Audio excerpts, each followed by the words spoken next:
of the aisle. Republican strategist Matt Mowers, he's a former State Department senior White House advisor and was a senior official during the 2016 Trump presidential campaign. And Democratic strategist Joel Rubin, former chief liaison to Congress in the Obama State Department. He was also a surrogate for the 2012 Obama presidential campaign, and he's the author of the new book, Saving Democratic Foreign Policy. Thank you both so much for joining me today. Yeah, great to join you. Thanks, All right, you both played the surrogate role. Today, you're playing the strategist role. You're going to peel back the curtain on why your parties are doing the things that they're doing. And I want to start with what you just saw there from 1993 and what Trump is doing today in, what is it, 2026 still? Time is really a flat circle. Time is a flat circle, indeed. Well, take a look at this headline from Politico. Trump redoubles effort to shrink recommended vaccines ahead of midterm elections. The move comes months ahead of the midterm elections on an issue that Trump's own pollsters have warned is unpopular, but that the president has shown a long personal interest in.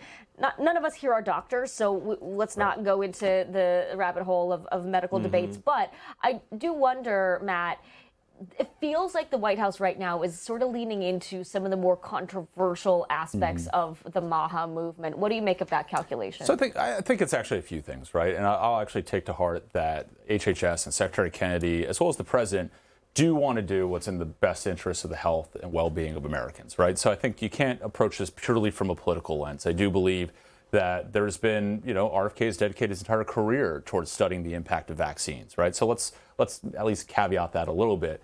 But if you're looking at the timing of all this and the political prognostication around it, look, there's a couple of things coming to a head. I mean, you've got a big constituency, the MAHA constituency, that was really key to Donald Trump winning a number of these states. And RFK's support lining up behind the president in 2024 was believed to have been, internally at least, was believed to have been a significant moment on the campaign where he coalesced a lot of disparate types of voters who may not agree with the rest of the Trump agenda, but were with him on asking the really tough questions around health, well-being, and of course also vaccines around this. And so they are getting a little anxious 2 years in almost now, saying, what have we gotten for it? They appreciate a lot of what RFK has done around healthier foods and really pushing these food manufacturers to maybe make voluntary commitments, but they're looking for more. And so that's among the reasons why it's so important politically to do it, with understanding that the broader population may or may not be with them on it.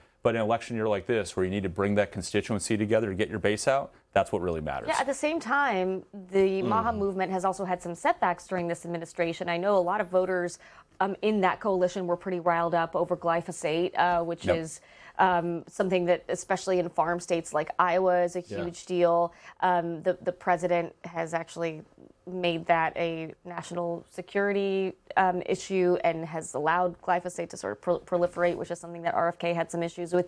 I mean, there is no reason that some of these MAHA issues need to be part of the conservative movement. I remember back in 2016, 2017, I was out in Oregon in the Pacific Northwest, and it was all the sort of crunchy granola hippie moms that were a part of this. But, Josh, I remember not so long ago, and you probably both remember this, when Republicans were making fun of Michelle Obama for trying to get people to move and to plant healthy vegetables and other kinds of foods in the White House garden. So, look, I worry that the disinformation about public health right now is so pervasive that Americans aren't sure any longer about what to do about vaccines. And that has broad implications for our long-term health. Of course, the measles are spiking now, worst in 35 years. Why? Well, we have a Secretary of Health who spent a career downplaying the value of vaccines against the measles and has a track record of that. And even now he's hedging. He's like, oh, okay, maybe you should get vaccinated. So I think while the MAHA movement may have some political value, I'm not sure it has the same political value today that it did 2 years ago. I think Americans are seeing the results of the kind of disinformation related to vaccines. Not about healthy eating, not about exercise. The kind of advice that we're getting from our public health officials and what's being done to drive those decisions. So in a sort of counterintuitive way, leaning into the politics of this, I think hurts President Trump's credibility as a leader on public health with the broader American public. Well, Matt, how I respond to that, but also I'm curious how much you think that the Maha coalition is going to play a role in the midterm elections. Well, it ties in beyond just the Maha coalition, too, right? A lot of what Maha is about is really anti-corporatism, right? It's anti-big ag, it's anti-big pharma. And that's a much broader issue. And that's like kind of the core of the Trump identity in so many ways, right? It's raging against the machine and getting people animated. Do you think that it's been a core part of the Trump administration? No, I mean, I think, in fact, you've seen the administration work very closely with the private sector in a number of different ways. And whether it's the big tech communities that they were just beating up on a few years ago or others, and, you know, that's some of the nature of governing.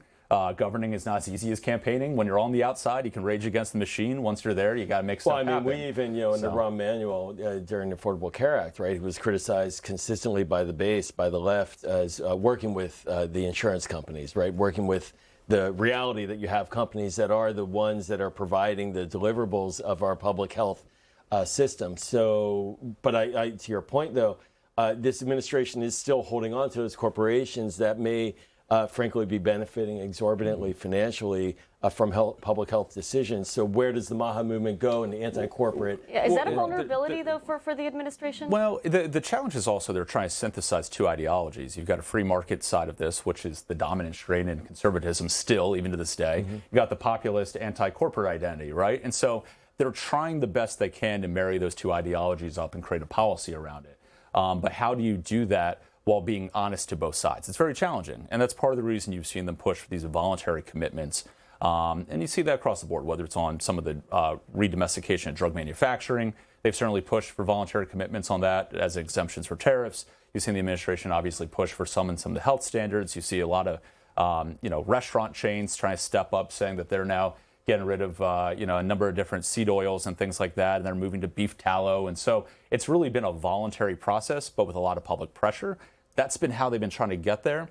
And I do want to touch on one thing on the public health side, because when I was at the State Department in the first Trump administration, I helped oversee our global health work, and primarily in HIV/AIDS. And one of the things I did find, and we all found, was that the best way to get information out and get people to make the right decisions is give them all the information. And so I will say from a public health side, especially post-COVID, you have a significant percentage of the American public who distrust public health officials. They distrust government institutions around public health. So I'm not saying you want to discourage people, but it benefits from transparency, providing all the information out there. If you do that, people are going to make the right decisions for them and their families and their children. Which I agree with, which I think you'll find people on the Hill, in particular, if Democrats take the House back next year, there will be a lot of hearings about the lack of transparency on public health decision-making, the firing of the CDC, top scientists at HHS being let go. There's a lot of concern that we're not actually getting the information we need. Well, let's talk about the midterms fight more directly here, because we had some developments over this course of the week. The DSA candidate for Wisconsin governor lost, but we do continue to see more progressive wins this week in several Democratic primaries. Joel, you're already tearing your hair out here. Were you sign waving for her? I don't know. I thought you were. Well, listen, I talked with California Democratic Senator Adam Schiff this week at the Politico Sacramento Summit about the future of the Democratic Party and what's going on. Take a listen to some of this. Do you think then maybe more mainstream establishment Democrats might also need to take more note of what these insurgent left candidates are doing and the energy and momentum that's behind them? I mean, when I watch, I remember what happened around Trump in 2015 and 2016, when a lot of Republicans said, no way, I'm keeping distance from this guy. There's no way this is going to go anywhere good.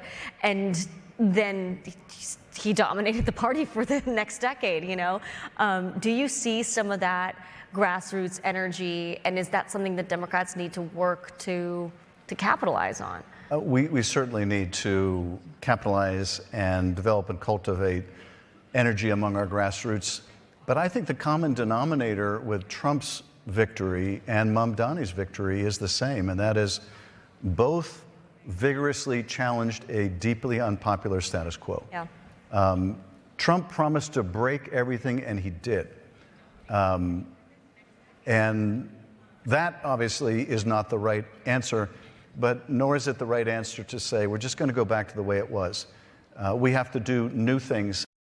All right, Joel, what do you think of what Senator Schiff said, and what do you make of some of these primary wins? Boy, the senator's tiptoeing very carefully in that answer, and I hope he's not watching right now when I say that. But look, there's deep fear amongst the established Democratic leaders about the base of the party winning, having grassroots energy